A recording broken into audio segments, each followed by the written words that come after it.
Selamat siang teman-teman semua. Halo, selamat siang juga. Ini merupakan pertemuan pertama kita pada mata pelajaran Ilmu Pengetahuan Sosial.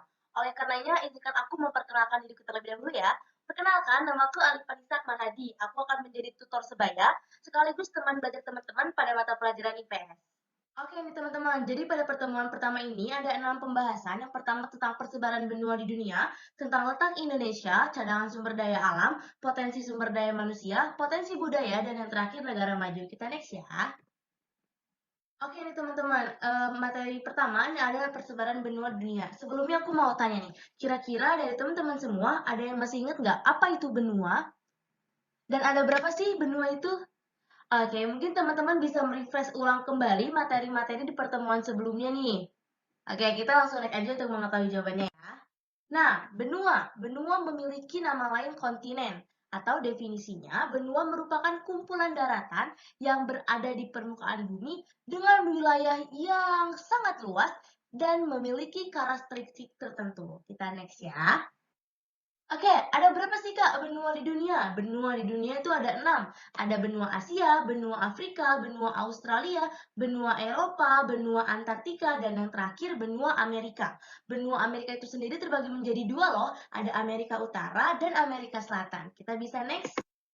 Oke, yang pertama benua Asia nih teman-teman. Benua Asia ini bisa juga disebut sebagai benua kuning. Kenapa Kak disebut dengan benua kuning? Karena mayoritas penduduknya memiliki warna kulit yang kekuning-kuningan. Benua Asia merupakan benua terbesar pertama loh dari seluruh benua.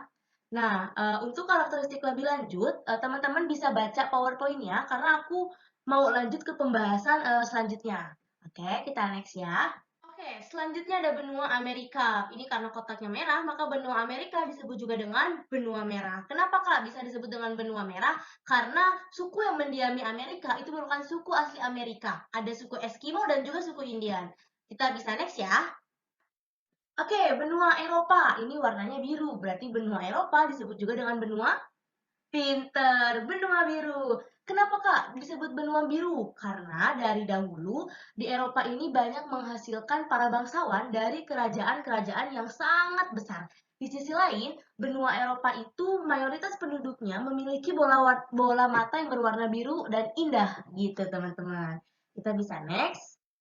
Nah, ini ada benua Afrika. Wah, ini hitam berarti namanya benua hitam. Disebut benua hitam karena penduduk asli dari benua Afrika ini 100% murni keturunan ras Negroid yang salah satu cirinya memiliki warna kulit yang hitam. Nah, konon katanya benua Afrika ini disebut dengan benua hitam juga karena iklim di sana itu iklim yang gersang dan tidak layak untuk perkembangan hidup manusia. Nah, itu teman-teman, benua Afrika ini meskipun sebagai benua benua hitam dan tidak layak untuk kehidupan manusia, tapi merupakan benua terbesar kedua loh. Kita bisa next ya. Nah, ada benua Australia. Benua Australia disebut juga dengan benua hijau. Disebut benua hijau karena Australia ini punya iklim yang dibilang hangat dan juga kering. Tapi beberapa tumbuhan bisa tumbuh di sana dan bahkan berkembang biak sampai saat ini. Benua ini juga disebut dengan benua terkecil karena hanya memiliki satu negara saja. Kita bisa next. Nah, ini ada benua Antartika. Ini teman-teman yang menjadi kontroversi sampai saat ini karena banyak yang bilang bahwa benua Antartika ini bukan merupakan sebuah benua. Kenapa Kak bukan merupakan sebuah benua? Karena di benua Antartika ini tidak ada kehidupan teman-teman. Benua ini juga disebut dengan benua abu-abu atau benua putih karena mayoritas wilayahnya itu ditutupi salju sama es di sepanjang tahunnya. Nah, banyak juga yang bilang bahwa benua Antartika ini benua yang bisa disebut sebagai kutub selatannya bumi. Kita bisa next ya. Oke, subbab materi kedua mengenai potensi lokasi Indonesia beserta upaya pemanfaatannya. Di sisi lain, aku membahas materi ini, aku klasifikasikan menjadi 3 jenis. Yang pertama, potensi Indonesia jika dilihat dari segi astronomis, menyebabkan adanya suhu curah hujan yang tinggi. Dan yang kedua, selalu disinari matahari sepanjang tahun.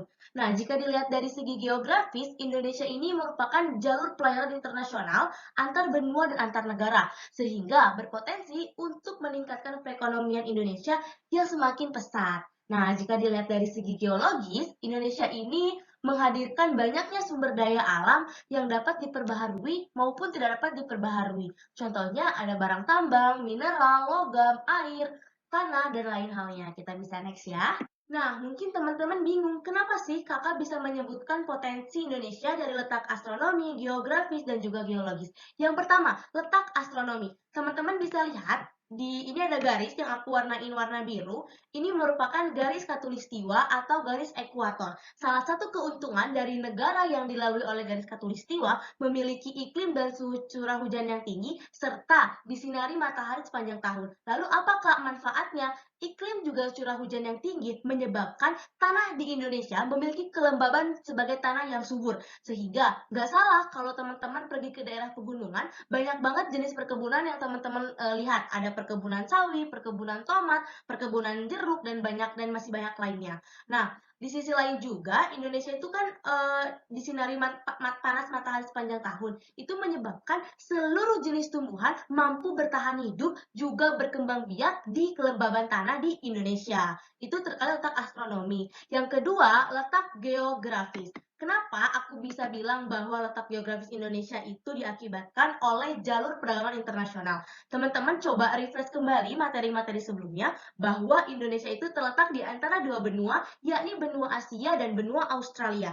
Nah, teman-teman perlu diingat bahwa benua Asia itu sangat memiliki banyak negara, sehingga apabila salah satu dari negara di benua Asia ingin mengekspor komoditi atau barang-barang hasil pembentukannya ke Australia, maka akan melewati Indonesia sebagai jalur transit atau jalur istirahat menuju ke Australia. Sehingga dapat dikatakan bahwa Indonesia merupakan jalur penyilangan perdagangan internasional. Jadi kayak gini nih teman-teman.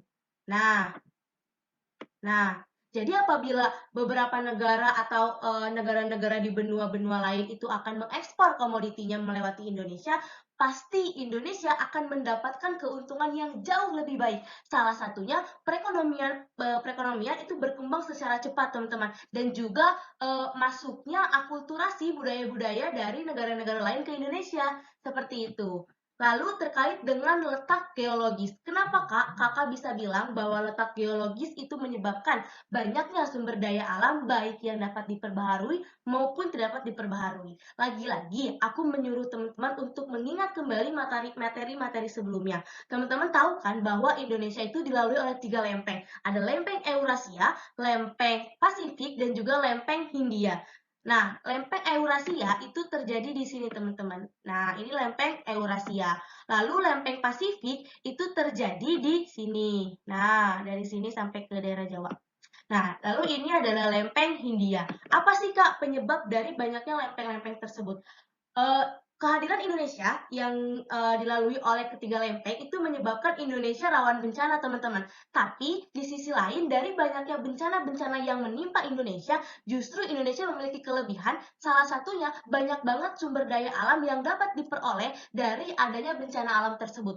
Maksudnya gimana, Kak? Misalkan teman-teman tahu kan bahwa Indonesia itu memiliki banyak gunung berapi yang masih aktif. Nah, gunung berapi yang masih aktif tersebut tentunya di dalamnya itu ada bahan-bahan tambang, baik mineral maupun logam yang dapat menjadikan keuntungan atau potensi bagi Indonesia itu sendiri. Sampai sini apakah teman-teman sudah paham?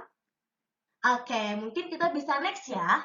Kira-kira sampai materi ini teman-teman ada yang bingung nggak sih kenapa kita harus belajar upaya pemanfaatan dari potensi-potensi yang sudah kita jelaskan di slide sebelumnya? Ada yang tahu nggak alasannya apa? Oke, salah satu alasannya supaya potensi yang dimiliki oleh Indonesia tidak punah begitu saja, bahkan jauh lebih baik jika dapat dilestarikan oleh para generasi bangsa yang akan datang. Nah, salah satu upaya yang dapat dilakukan yang pertama, memanfaatkan potensi sumber daya alam dengan mengembangkannya menggunakan teknologi. Yang kedua, meningkatkan kemampuan ilmu pengetahuan dan teknologi untuk mengolah sumber daya alam agar menghasilkan sebuah produk industri yang dapat diterima di pasar internasional, bahkan dapat dilakukan ekspor ke negara-negara lain. Yang ketiga, meningkatkan konektivitas atau hubungan dengan berbagai wilayah yang ada di Indonesia untuk mempermudah mengekspor hasil produksinya.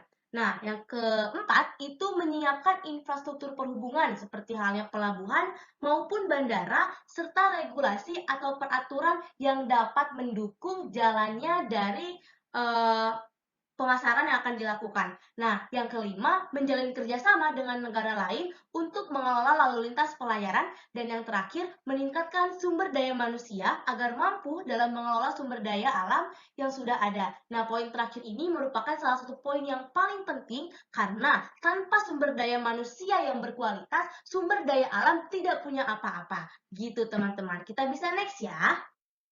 Oke, subbab materi ketiga, kita akan membahas mengenai sumber daya alam. Sebelumnya, ada yang masih ingat apa itu sumber daya alam? Oke, kita next dulu aja untuk mengetahui jawabannya.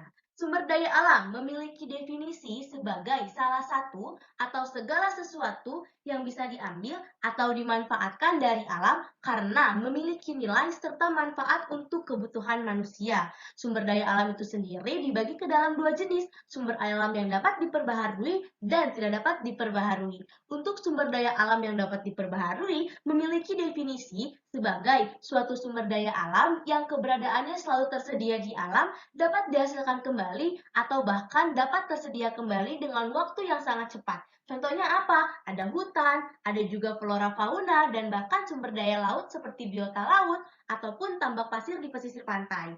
Nah, selanjutnya sumber daya alam yang tidak dapat diperbaharui memiliki definisi sebagai suatu sumber daya alam yang jika habis maka ketersediaannya memerlukan waktu yang lama agar bisa dibentuk atau dihasilkan kembali. Bahkan sumber daya alam yang tidak dapat diperbaharui berkemungkinan untuk tidak bisa dihasilkan kembali teman-teman. Contohnya apakah? Ada minyak bumi, ada batu bara, ada gas bumi, dan juga mineral logam. Kita next ya.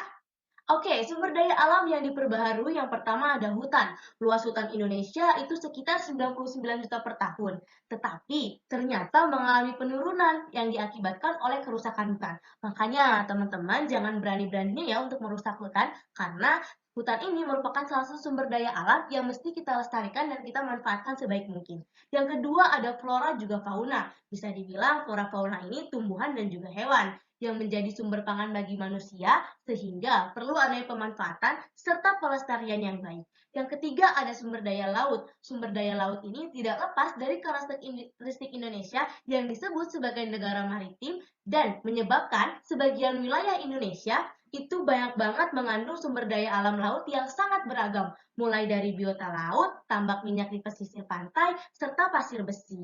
Kita bisa next. Selanjutnya, ada sumber daya alam tidak dapat diperbaharui. Yang pertama, ada minyak bumi. Minyak bumi itu sendiri merupakan cairan kental berwarna kecoklatan atau kehijauan yang mudah terbakar yang terdapat pada lapisan teratas dari beberapa area kerak bumi. Dapat digunakan sebagai pembangkit listrik di Indonesia serta bahan bakar kendaraan. Salah satu daerah penghasil dari minyak bumi itu ada Sumatera, Laut Jawa, Kalimantan Timur, dan masih banyak lainnya. Nah, yang kedua ini ada gas alam. Gas alam merupakan bahan bakar fosil yang berasal dari sisa tanaman, hewan, mikroorganisme yang tersimpan selama jutaan tahun dan termasuk ke dalam komponen vital penyuplai energi di dunia. Salah satu daerah penghasil gas bumi itu ada Kalimantan Timur, Jambi, Kepulauan Riau, dan masih banyak lainnya. Kita bisa next.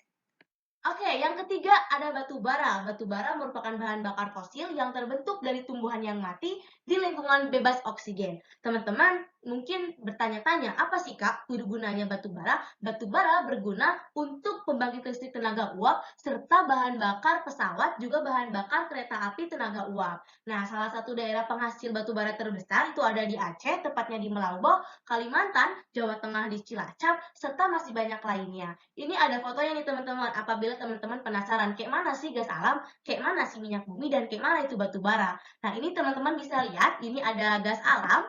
Nah, ini ada gas alam nih teman-teman. Nah, ini gas alam. Nah, lalu ini ada minyak bumi, dan ini ada batu bara. Mungkin teman-teman nanya ya, Kak, kok batu bara sama kayak arang? Apakah arang sama dengan batu bara? Bukan teman-teman, arang itu kan berbentuk kayu. Kalau batu bara ini benar-benar berbentuk keras kayak batu gitu teman-teman. Kita bisa next ya. Nah, submateri keempat, potensi sumber daya manusia. Sampai sini, teman-teman tahu nggak kenapa teman-teman harus belajar tentang potensi sumber daya manusia? Ini ada kaitan loh dengan slide sebelumnya. Oke, kita lanjut aja ya. Potensi sumber daya manusia ini wajib banget teman-teman perhatikan supaya teman-teman memiliki kualitas untuk mendukung sumber daya manusia yang ada di Indonesia. Potensi sumber daya manusia itu sendiri kita bisa baca dari jumlah penduduk juga jumlah tenaga kerja. Penduduk itu sendiri merupakan sekelompok orang, manusia atau beberapa orang yang tinggal di suatu tempat dan mendiami tempat tersebut. Indonesia memiliki penduduk yang sangat banyak, bahkan menempati urutan keempat sebagai negara dengan jumlah penduduk yang lebih besar. Nah, di sisi lain, jumlah penduduk ini dapat diibaratkan sebagai pisau bermata dua. Kenapa, Kak? Karena jika kita melihat pada negara-negara maju, penduduk yang lebih banyak atau lebih besar jumlahnya akan meningkatkan usia produktif untuk bekerja. Sedangkan untuk negara-negara berkembang, jumlah penduduk yang besar justru menjadi kerugian karena tidak diseimbangi dengan kualitas sumber daya manusia yang memadai. Nah, lalu ada jumlah tenaga kerja. Tenaga kerja merupakan penduduk yang telah memasuki usia kerja, baik yang sudah kerja maupun yang sedang mencari kerja. Lalu gimana kondisi tenaga kerja di Indonesia? Indonesia itu 50% teman-teman. Jadi sebagian ada yang sudah bisa menunjukkan produktivitas, sebagiannya lagi ada yang masih mencari dan juga mencari tahu informasi tentang lowongan pekerjaan ataupun pekerjaan-pekerjaan lainnya. Kita bisa next. Nah, berdasarkan riset Bank Dunia tahun 2018, Indeks Human Capital Indonesia berada pada peringkat 87 dari 157 negara. Hal ini menyatakan bahwa kualitas sumber daya manusia di Indonesia sangat tertinggal jauh dari negara-negara lain. Lalu kenapa sih Kak Indonesia bisa disebut sebagai SDM yang tertinggal? Karena yang pertama, pendidikan yang rendah di Indonesia. Yang kedua, angka pengangguran jauh lebih tinggi daripada angka produktivitas. Dan yang ketiga, kurangnya keterampilan atau keahlian dalam bekerja. Kesimpulannya, kualitas sumber daya manusia yang banyak jika tidak diiringi dengan kualitas ataupun keahlian yang dimiliki, maka sama saja sumber daya manusia itu tidak memberikan dampak yang positif bagi kemajuan negara Indonesia. Jadi kita bisa next. Potensi sumber daya Indonesia dan juga pemanfaatannya.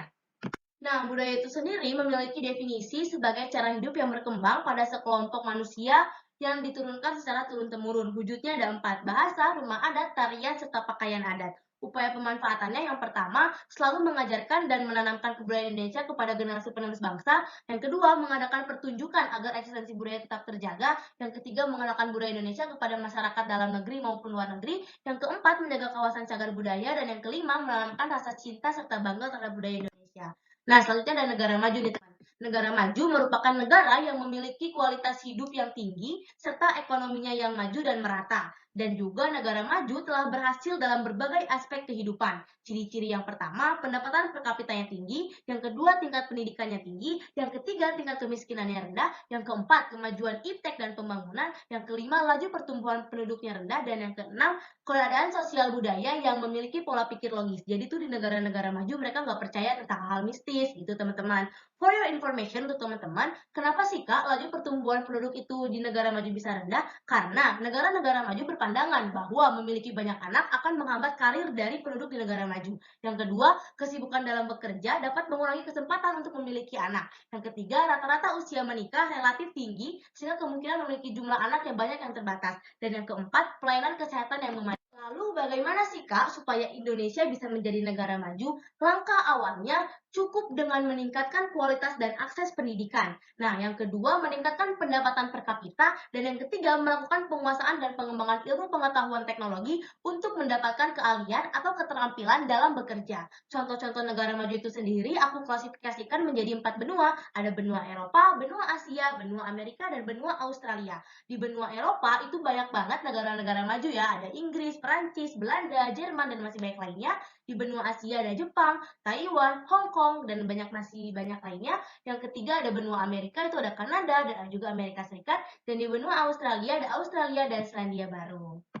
Oke, ini merupakan slide terakhir. Jadi kita sudah selesai belajarnya di pertemuan pertama ini. Cukup banyak banget materi di pertemuan pertama. Semoga teman-teman bisa memahaminya. Apabila ada pertanyaan yang mau disampaikan, bisa nanti di sesi diskusi ataupun chat aku di WhatsApp yang sudah tertera di grup ya. Oke, thank you guys. Dan juga sampai bertemu di pertemuan kedua. Terima kasih.